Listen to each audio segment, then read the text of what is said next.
After last night's game got rained out, Lawton Bronson took advantage of the extra prep time, pulling the 1-4 upset over previously unbeaten Kingsley Pearson in their Western Valley Conference tournament opener. Tonight, going for another upset over OABCIG for the title.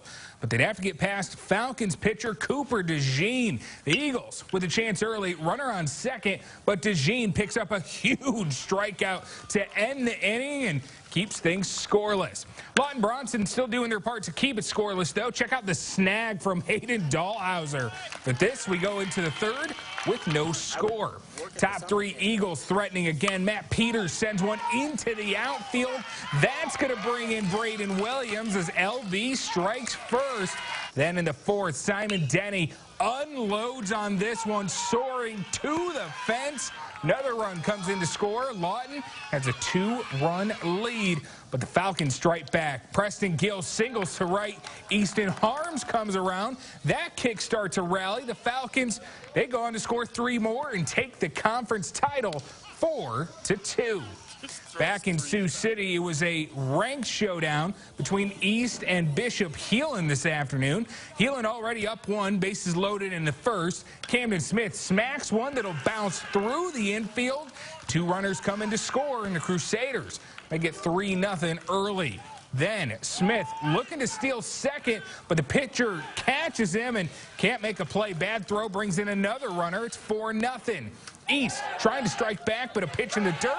Catcher loses it. Reamer comes all the way from first, all the way around to third, and the Raiders have themselves a chance to get on the board. And Caden Chasso getting it done. Grounds one to third, but they can't get the throw in time.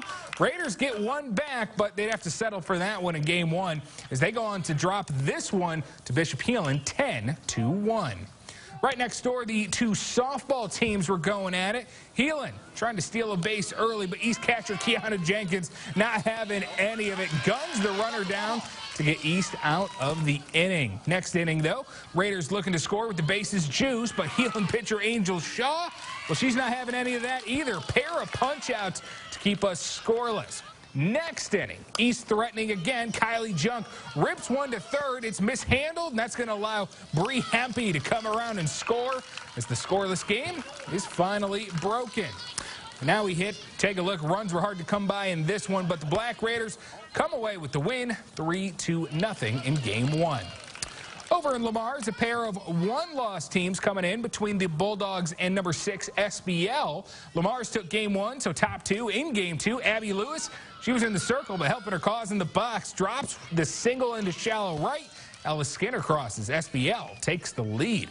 Top 3 bases loaded for Whitney Schlottfeld, who singles to right center, brings in 2 of those runners, and makes it a 3-0 Warriors lead.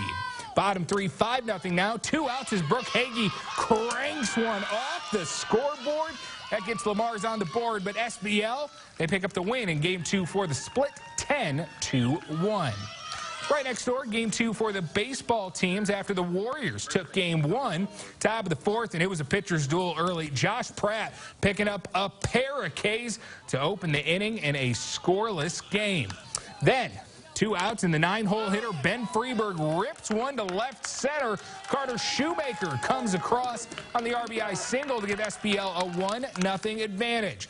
Bottom half, well, it wouldn't be a pitcher's duel without both guys slinging it. Daniel Wright, the future Wisconsin Badger, with his own pair of punch-outs, keeping Lamar's off the board through 4. Warriors pick up a sweep, get their bats going late, 6-0.